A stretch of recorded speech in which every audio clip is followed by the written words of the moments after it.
Welcome back to educator.com. This is the lesson on the heart. When we look at the anatomy of the heart, there are several layers that we need to consider. The pericardium is technically not the heart itself, but what you can see here is it's kind of cut away. You see it says pericardium cut away, is this connective tissue sac that in a person's thoracic cavity, if you were to open them up, you would see it almost looks like saran wrap, more opaque than that, but around the entire beating heart.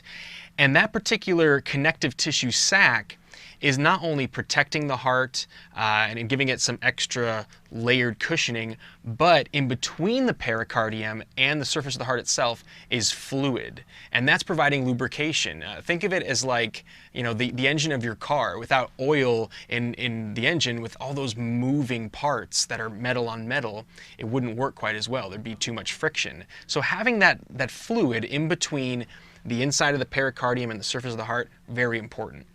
The epicardium, remember epi means superficial when we're talking about organs on the outside.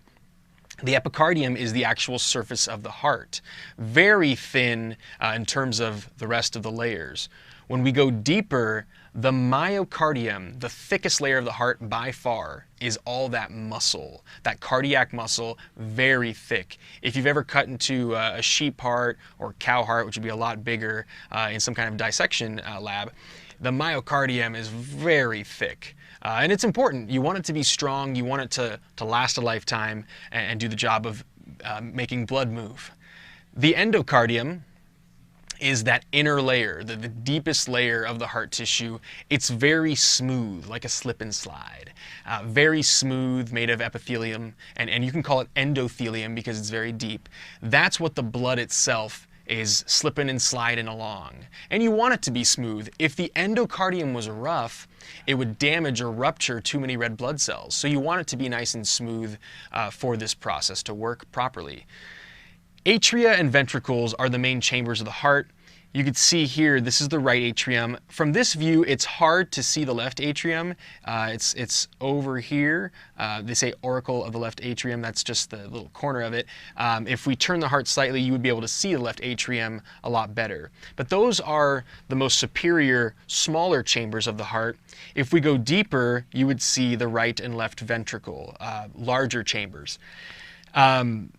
The way that I keep it straight in terms of right and left is you just got to keep in mind that this is from the point of view of the person whose heart this belongs to. From my point of view, if you looked at the heart, my left ventricle is on that side. Now I know it's your right, but we got to keep in mind it's from the point of view of the subject. So that's why even though in the left side of the drawing, you know, this is called the right atrium, the right ventricle would be in here. So just keep that in mind. If we were looking from the posterior side, you know, looking from behind, then your left would be the same left as the subject. The coronary arteries is a general term for these blood vessels that supply the heart muscle tissue itself with blood. This is an interesting thing to think about. The heart itself needs blood as well. So yes, the heart's role is to circulate blood to the entire body, to all the cells that need it. But if the heart itself does not get blood, it won't get the nourishment. It won't get the sugars and gases it needs to be able to keep providing the sugars and gases to the rest of the body. So the coronary artery is very important. You have blood flow coming out of the inside of what's called the aorta to get all of that blood inside of those muscle fibers. If you get a clog, if you get a blockage in the coronary arteries, you can get a heart attack. There are arteries and veins coming out from the top portion, the superior portion of the heart. The major one is the aorta. That is the major artery that's sending blood to the body. And then there are veins as well. We'll get to those in more detail in future slides in this lesson. And lastly, fat. All of this yellow stuff, yeah, that's lipid, that's fat. And you're gonna see it on the surface of the heart. You're also gonna see it around the outside of the heart, especially around the pericardium, as a cushioning. You wanna cushion it in the thoracic cavity. It's a very precious organ. You don't want it to get damaged, so having some of that fat is a nice little buffer, cushion.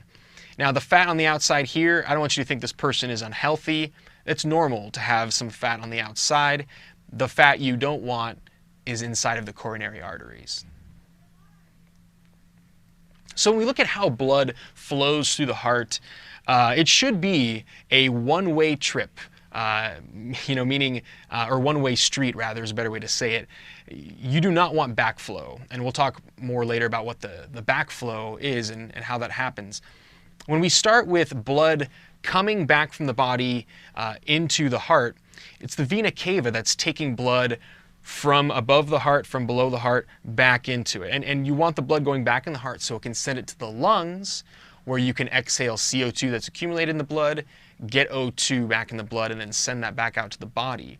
So the vena cava is here and here. You can see it's on the right side of the heart. Remember, the right is actually your left when we're looking at this person's heart. This is the inferior vena cava, which is taking deoxygenated blood, has more of a blue look to it, from all of those veins that are below the heart, taking all that back into this chamber. And then this is the, of course, superior vena cava, taking deoxygenated blood from the areas above the heart into this chamber. This is the right atrium. So once blood enters the right atrium, there is a little doorway that separates this chamber from the right ventricle. This doorway is called the tricuspid valve, because when you look down on this valve, these little flaps that open and close, it looks like this, kind of like a Mercedes symbol. This is a cusp, this is a cusp, and that's a cusp. So all these flaps, there's 3 of them. That's why it's a tricuspid valve. The right ventricle, larger chamber. If that tricuspid valve opens and this chamber contracts or squeezes, blood's going to enter into here. And you can see that associated with each of the valves are these little strands called chordae tendineae. I'll tell you more about those in a bit. Once blood enters the right ventricle and then the right ventricle squeezes, it's going to shoot it up through the pulmonary valve. The word pulmonary always has to do with lungs. So this valve is going to be allowing blood to pass through it and then eventually go on to the lungs. The pulmonary arteries are those blood vessels that are taking blood to the left and right lung. And you can see that there's 2 parts of it. It's like a fork in the road. This one goes to the left, this one goes to the right. Arteries are always leaving the heart, taking blood away from the heart. I've heard students have a misconception before, and I used to have this misconception as a student, that arteries are red, veins are blue. In the systemic circuit, going to and from the body, that is true, but it's flipped in the lungs. When you take blood away from the heart to the lungs, it's actually bluish because it's lacking oxygen. When you go to the lungs and pick up that oxygen and take the blood back to the heart, those veins have red blood. So just remember, arteries are always leaving the heart, veins going to the heart. And yes, the lungs is the next destination. Let's go to the next slide to see the rest of the sequence on the left side of the heart. The sequence of blood flow from the lungs back to the heart is going to take oxygenated blood, see this pink arrow, through the left pulmonary vein and through the right pulmonary vein into this chamber over here. This is the left atrium. Now I know this little red guy here looks like it's coming into the right side of the heart, perhaps. No. If you look carefully, this particular vein coming from the right lung goes just behind these other blood vessels and does connect right here to the interior of the left atrium. Blood passing through the left atrium into the left ventricle is going to go through, once again, another valve that prevents backflow, and that valve is called the bicuspid valve because this particular valve has only 2 cusps, not 3. A nickname for this valve is the mitral valve, and I'll explain why. So the mitral valve is the same thing as the bicuspid valve. Someone who named this was very creative in terms of their imagination. They thought that this valve reminded them of a mitre, and a mitre is one of those bishop or pope hats. You may be familiar with this. You know, one of these kinds of hats. There's the little skull cap part, and here's the guy. Hair. Anyways, you know, those 2 parts of the hat something about this valve reminded them of that. So you can call it bicuspid or mitral, whatever works. And textbooks usually will refer to both terms. So that particular valve is controlling backflow so that when this left ventricle squeezes, when it contracts, you don't want blood going backwards, back up into the left atrium. You want it going out through the aorta. And there is a valve that prevents blood from going back into the left atrium once it's reached this blood vessel. So the left ventricle, when it squeezes, blood goes through this particular valve here. It's hard to see, but it also has 3 cusps. The aortic valve is going to lead to the aorta, the largest, strongest artery in terms of its thickness in the body. The aorta, in the average person, is about the thickness of a garden hose. Picture a garden hose right there, looping above your heart. That's crazy to think about, but you want it to be tough. You want it to be strong because blood is rocketing out of the heart through that. You do not want it to tear. And it's very unlikely that the aorta is going to tear because it is so strong. But really severe trauma, something like a car accident, could tear it. And a tear in the aorta could cause someone to die very quickly because the amount of blood that would be coming out would be quite a lot in terms of how quickly it would exit that blood vessel. And yes, the body is the next destination. You could see that the aorta, it has these little arteries that come out from the top of it superiorly, taking blood to the arms, taking blood up into the head. And then the rest of the blood goes down what's called the descending aorta, which goes behind the heart and is going to split up into all the major arteries going to the rest of the body. I have this simplified blood flow diagram that I drew because when we look at the heart and how twisty and turny it is, sometimes it's hard to remember what leads to what. And I'm going to give you some hints and abbreviations here that will help. So I'm going to use blue for the left side. Keep in mind, this is a boxy depiction. This is not anatomically accurate in terms of the space involved, in terms of the angles and such. But the sequence is going to still be the same. Here is the superior vena cava. Here is the inferior vena cava. And that's going to be taking blue blood, deoxygenated blood, back into the heart. That's why I'm using blue here. So they both lead into here. Here is the right atrium. And of course, this little doorway is the tricuspid valve. That leads into the larger chamber that's inferior to the right atrium, the right ventricle. And here's a hint for remembering what side the tricuspid valve is on. TV, RV. You can watch TV in your RV.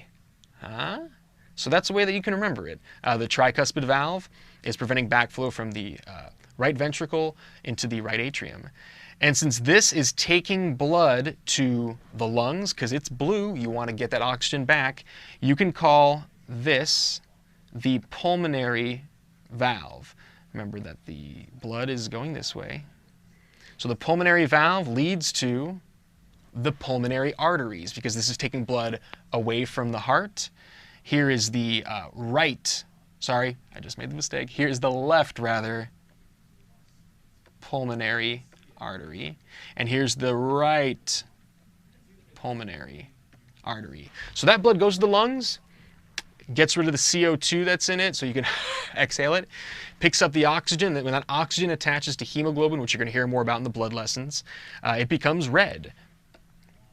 So how do we get back into the heart? We're now on the superior left side. This would be the left pulmonary vein, and over here, because it's going kind of behind the heart into this region of the atrium, this would be the right pulmonary vein. And both of those blood vessels lead into, of course, LA, the left atrium. And remember, this one's not tricuspid like over here. It only has 2 cusps. So this is the bicuspid valve, also known as the mitral valve. And down here is the left ventricle. This is the largest chamber in the heart. It's slightly larger than the right ventricle. Depending on what anatomical image you see with cross sections through it, depending on how anterior or posterior they are, sometimes the right ventricle will appear larger, depending on what angle and what part of the heart you're cutting through, but left ventricle slightly bigger than the right ventricle.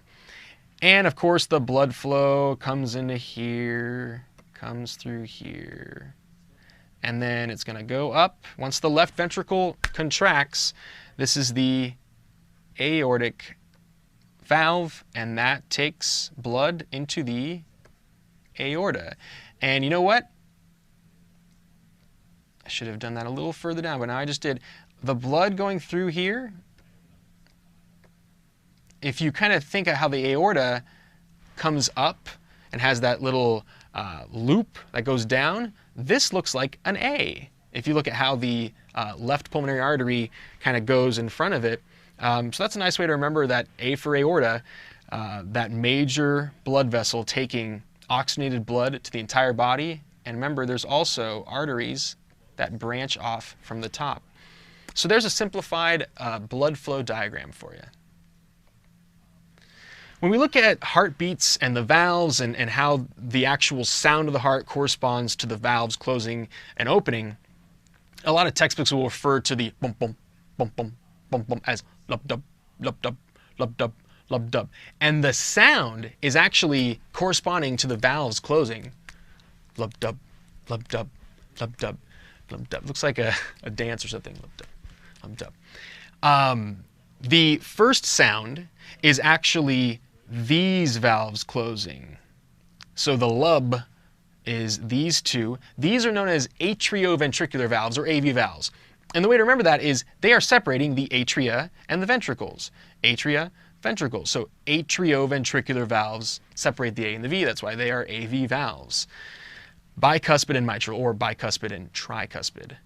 The other two, the pulmonary valve and the aortic valve, are semilunar valves, named after like kind of a half moon term. So semilunar valves is these two. And so these close together and these close together. And you can see that when the AV valves are open, these are going to be closed.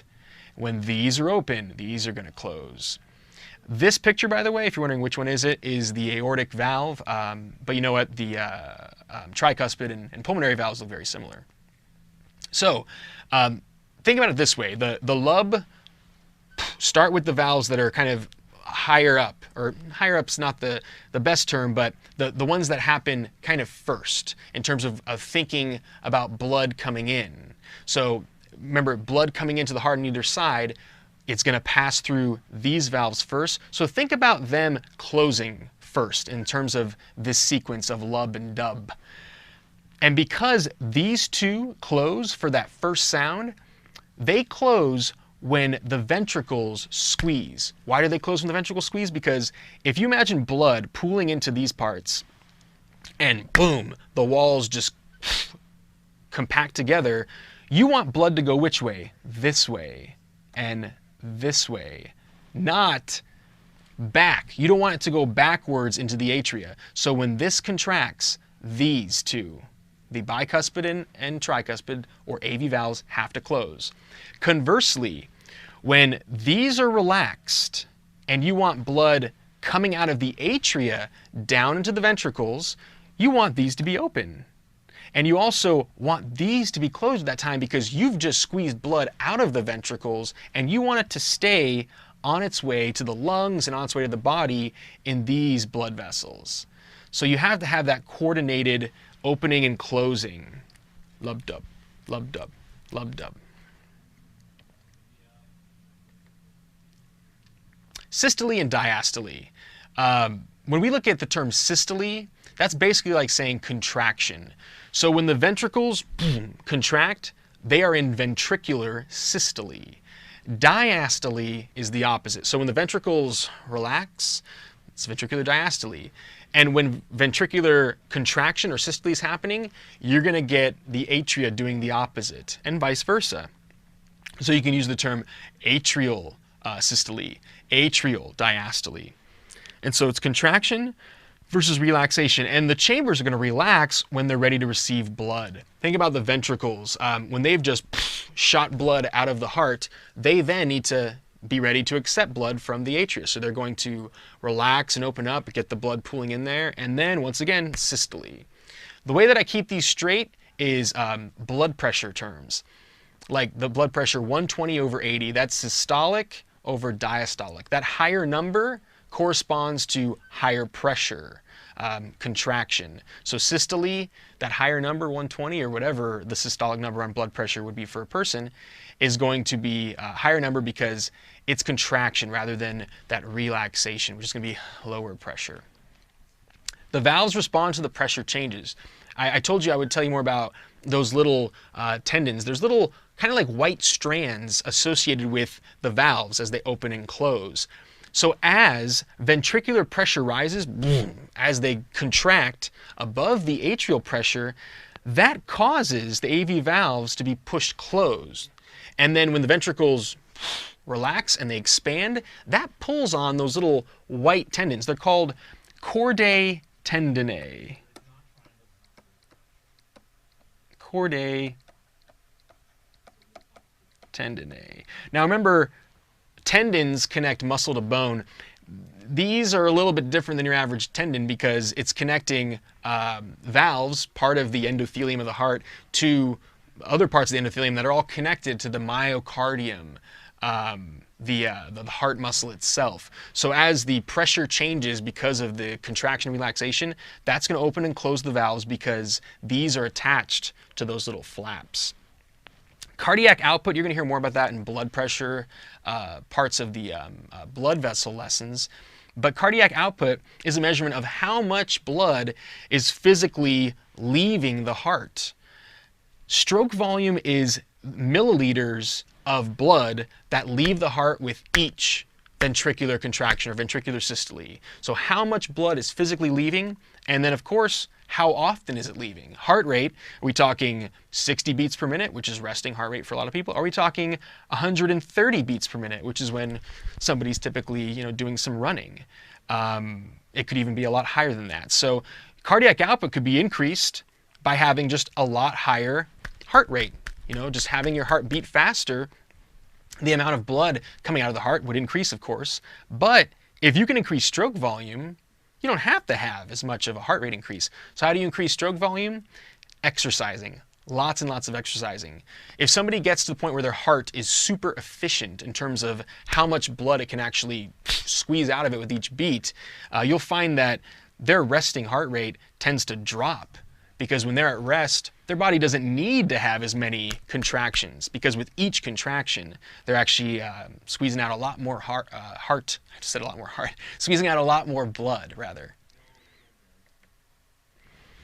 Here's a depiction of the cardiac cycle in terms of pressure in the aorta, pressure in the ventricles, how much blood is in the ventricles. And then this is showing you an ECG, electrocardiogram, and then a phonocardiogram in terms of the sounds coming out of the heart.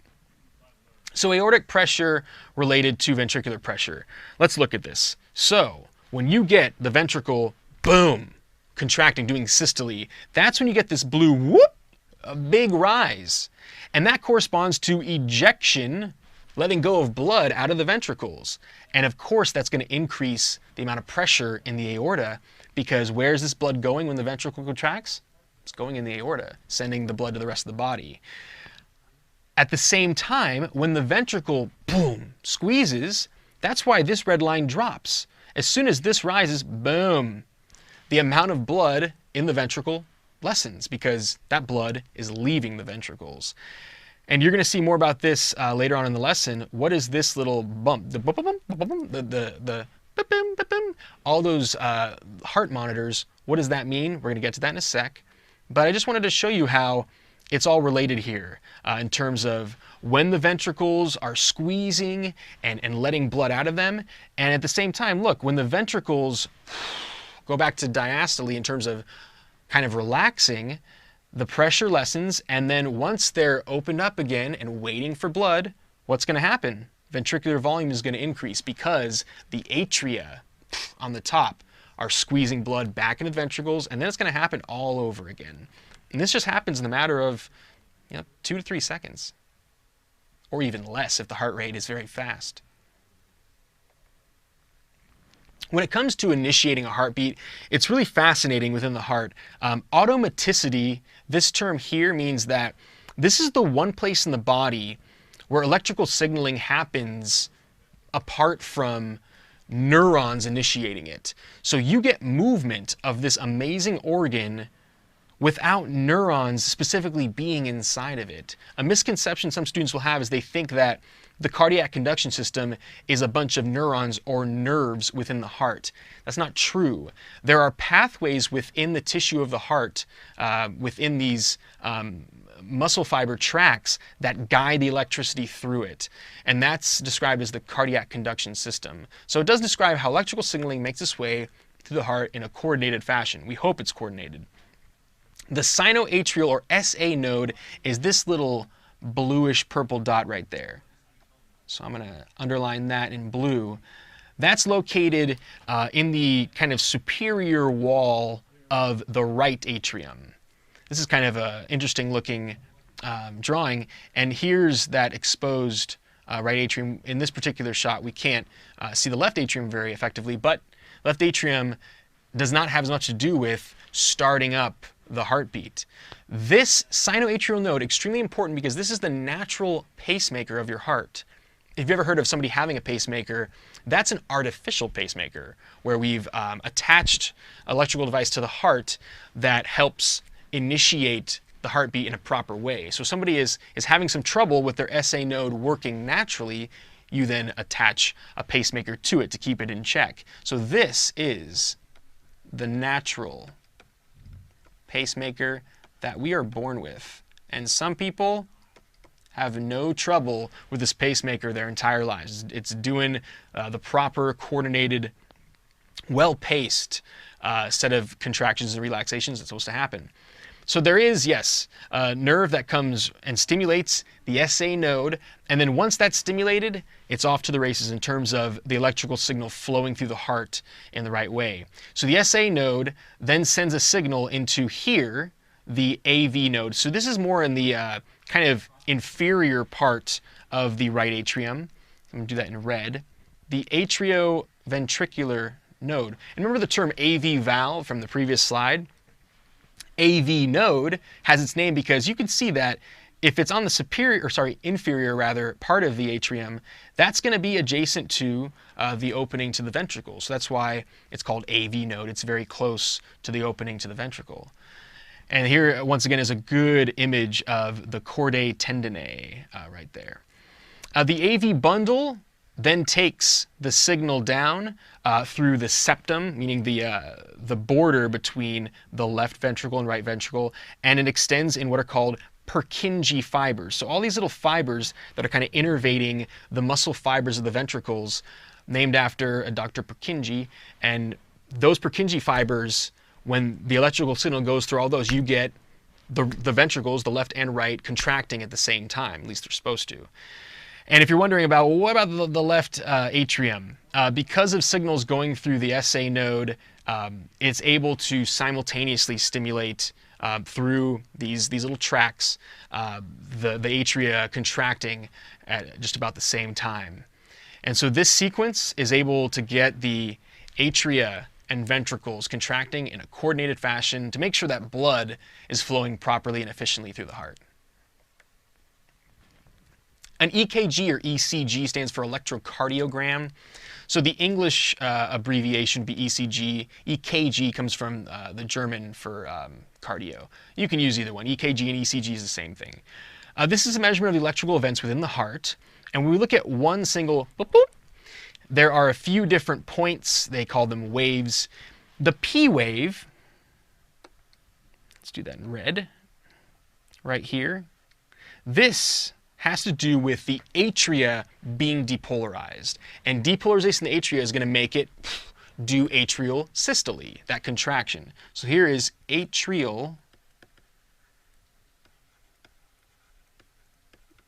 depolarization. So that is going to make the left and right atria contract. And you notice it's a little hump. it's a little change in the electricity ending up flowing through that part compared to this, because the QRS, that's the ventricles.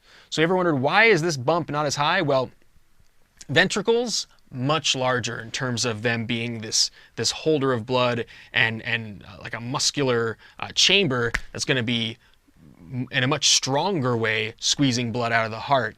And so the size of those ventricles and the amount of electricity flowing through them is going to be a bit bigger. So the QRS complex, that as a whole, from this point up here and down, this is ventricular depolarization, all of this.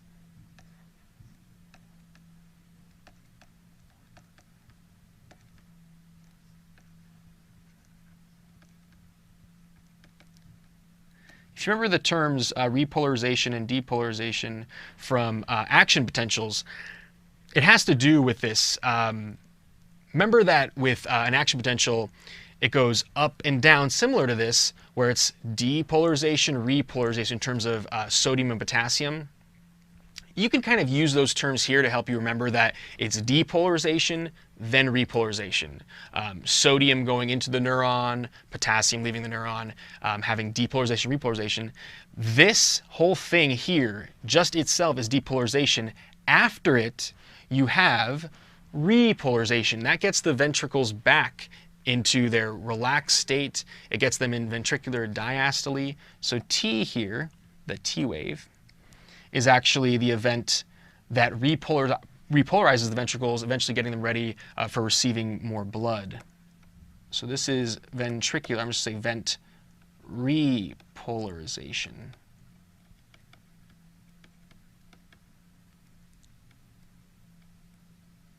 If you're wondering, what happened to atrial repolarization? I don't see that here. It's covered by QRS. So the repolarization of the atria actually happens during this span of time, but the electrical signals of the ventricles just outweigh it by far. So on a ECG, you're going to notice this overlapping that. So in terms of arrhythmias, I want to show you how this ECG reading can vary and how a doctor can interpret it in terms of what's going on within the heart. So first one is, let's say that we have this and then okay, what you're seeing here is, instead of there being a nice flat line between the heartbeats, you see squigglies and then QRS, squigglies, QRS, squigglies, QRS. What are these squigglies? That's called atrial fibrillation. The atria, instead of having nice coordinated contractions and relaxations, they're kind of not doing it very well. This is not necessarily deadly. It's something that you obviously don't want to have happening, but as long as the ventricles are getting enough blood going in them and doing a great job of squeezing, which it looks like they are, people can live a long time with some atrial fibrillation, meaning their atria are not doing the best job, but at least you got the QRS wave. Something else that can happen is, let's say you have the normal flat line between beats and then this. Okay, notice here that the QRS is not that big. It's really not that much bigger than the P or T. This means you could have a weakening of the ventricles. They're not doing as good of a job as having those profound systoles, those contractions getting blood exiting. And that could be a problem. Here's another one. Actually, I should do it even bigger. Yeah, there we go. Notice that I kind of ran into that drawing, but that's a lot bigger of a QRS complex. I could have exaggerated even a little more. This is a sign of an enlarged heart. And at first you might think, well, larger heart, yay, it's doing even better, right? It's bigger. An enlarged heart having an enlargement of the ventricle mass, of the ventricle muscle, is actually counterproductive. An enlarged heart, I've also heard the term athlete's heart to describe it. Getting an enlarged heart there actually can make the ventricle chambers smaller. So its ability to get blood exiting the heart efficiently, it's going to get in the way of cardiac output. So having an enlarged heart, not necessarily a good thing. And there are plenty of other arrhythmias in terms of the spacing between the P and the S, spacing between the S and the T, and that could signal problems in the cardiac conduction system, that the electrical signal from SA to AV is somehow not going as quickly as it should, or from the AV down the bundle through the septum into the Purkinje fibers. If any of those are delayed, you could have problems with the coordination of your heartbeat. And also, there's other things like tachycardia, bradycardia, which have to do with too high of a heart rate, too low of a heart rate, and we'll cover that at the end of this lesson. Heart conditions and treatments. A myocardial infarction, or an MI, is something you might hear in certain medical shows or shows involving doctors or something in a hospital. That's a heart attack. So myocardial infarction, a technical term for a heart attack. The way that happens is a blockage in a coronary artery is going to cut off blood flow to part of the heart tissue, and it's going to cause death of some of that heart tissue within the myocardium. You can survive a heart attack, but the more heart attacks a person gets, the more you are permanently damaging heart tissue. And the more heart attacks, the more likely it is that the next one's going to be fatal. There are interesting bits of research leading us into how to regenerate heart muscle in an area of the heart that's died off because of a heart attack. I've read that injecting stem cells into mouse hearts or rat hearts that have had myocardial infarctions have shown promise. So I think we'll eventually get to the point where we will be able to bring back dead heart tissue. But of course, diet, exercise are going to be those things that you do have control over right now. Angina pectoris is not quite heart attack. Angina pectoris has to do with a lessening of adequate blood flow through those coronary arteries. So you do have periods of time, if somebody has angina, where the heart is not getting as much blood as it should. And typically someone with angina, if they get really stressed out, really angry, or do too much physical activity, the increase in blood pressure and the constricting the coronary arteries is going to cause them a lot of pain, because it's not quite an MI, but you're restricting blood flow to the parts of the heart that need blood in order to contract effectively. One of the treatments for angina pectoris is something like nitroglycerin. I've heard sprays under the tongue. There's probably other ways to deliver it into the body, but it will actually lower the blood pressure, which will make all those coronary arteries expand a little bit, and then more blood can then get to the heart. Interestingly enough, a little blue pill that people are familiar with, which is actually for erectile dysfunction, is related to this. One of the active ingredients in medications that treat angina pectoris, since it lowers blood pressure and actually expands the vessels, getting more blood flow, they noticed one of the side effects of treatment of angina was the males would get erections now and then. So taking that active ingredient and playing with it in terms of what tissue it targets, that led to that pill that helps with ED, because it's expanding blood vessels and helping get blood flow into the penis, and that's a billion-dollar industry. Pericarditis is actually an infection or irritation of the pericardium, that sac around the heart. So it can get just really irritated because of trauma, or an infection could harm that, and over time that could definitely have a negative impact on the heart, which is inside of it. Coronary artery disease is what's going to lead to an MI. Coronary artery disease is when you get buildup of plaques that are constricting the amount of blood that can go through those blood vessels. That's something that's not good to get. And of course, like I mentioned, diet and exercise is very important. An angioplasty, one of the most common ones I've heard of is a balloon angioplasty, where they actually will go through the femoral artery in the leg, and they will insert this little metal kind of like catheter, and it goes all the way up into the aorta, and they go up around the, that little loop into a coronary artery where they have a blockage, and then they will actually go into the coronary artery that has the plaque, and then expand a balloon that will actually press that plaque out of the way, and it gets that interior part of the blood vessel expanded and opened. And that's fascinating to think about, that they can actually increase blood flow and make it less likely that person's going to get an MI in the near future.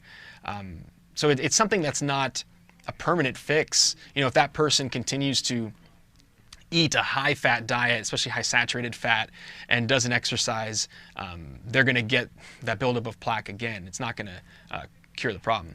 Coronary artery bypass graft. If you ever heard somebody getting a triple bypass or quadruple bypass, when they do a surgery to take an artery and kind of go around where there's a blockage, you can have up to 4 at once be done. So a quadruple bypass is a major thing because they're making a little loop for blood to bypass, literally go around a blockage in the road that's taking blood into the heart muscle.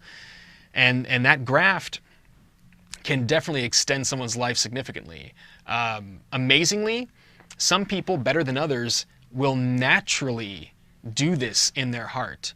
Some people just go 90, 100 years without getting a heart attack because where they had a blockage, their body can actually naturally bypass, go around that blockage.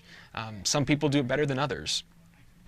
Tachycardia versus bradycardia. This means really high heart rate versus really low. Now, tachycardia is acceptable if you're exercising, right? If you're running, if you're doing a marathon, you're going to have a high heart rate. So tachycardia in that instance, expected. Bradycardia, if you're at rest, you would expect to have a very low heart rate. But if you're tachycardic, if this is happening when you're at rest, that's not necessarily a good thing. Now, it might be stress. It might be something that's causing that to happen that's very unhealthy, though. So you want, if you're tachycardic when you're sitting down, you want to go to a doctor and get that checked out. And it may be stress that's causing that. Bradycardia, having too few heartbeats in a span of time. Like I said, when you're at rest, it's expected, but you want your heart rate to increase if you are asking your body to do more. That's how you're going to get more blood flow into your skeletal muscles. Fibrillation is something that is going to be accompanied with that MI, or fibrillation is associated with it. And what I mean by that is if you have cutoff of blood flow into a significant part of the ventricular muscle, instead of it being this nice coordinated set of PQRST, it's going to look like this. That's not effectively contracting ventricles and contracting and relaxing the atria. This is what a heart attack can look like, and that's called fibrillation. So an AED, an automatic external defibrillator, is the clear, and that's trying to kind of reboot the heart in terms of the electric flow, trying to get it back into this proper the PQRS complex. So an automatic external defibrillator is the opposite of fibrillation. Defibrillating is trying to get rid of that fibrillation so it has a nice coordinated set of contractions. Now, if someone is flatlining, just beep, no electricity flowing through the heart, the chances of an AED getting them back is extremely low. It's possible, so they're still going to try to get that person back, but generally an AED is most effective in getting a person out of fibrillation. A heart murmur is when one or more of the valves that control blood flow so that it goes in one direction isn't working properly. So if those valves, whether the AV valves or the semilunar valves, are not completely closing when they should, you can get kind of a regurgitation, blood flow going backwards.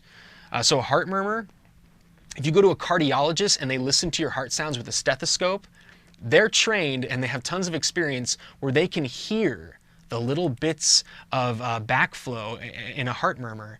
And, I don't have that trained ear, but I'm exaggerating this for you. But, a heartbeat to them would sound like bum, bum, bum, bum, bum, bum. And if we exaggerated what a heart murmur sounds like, it could be like bum, bum, bum, bum, bum, bum, because that sound is blood backflowing, going backwards, maybe back into the ventricle from the aorta, or some of it ends up staying behind in the atria rather than going from atria to ventricle. So a heart murmur, sometimes if it's significant enough over time, that can shorten a lifespan. And surgeries can replace them or fix them.